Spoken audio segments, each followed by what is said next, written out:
Lulunin mo.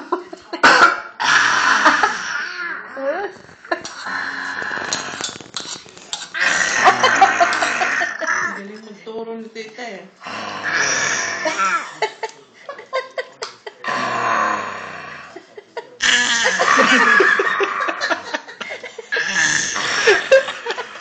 Lumalaban sa'yo na. Ayaw patalo. Bibilog pa niya yung kanyang bibig pa. Oh my gosh.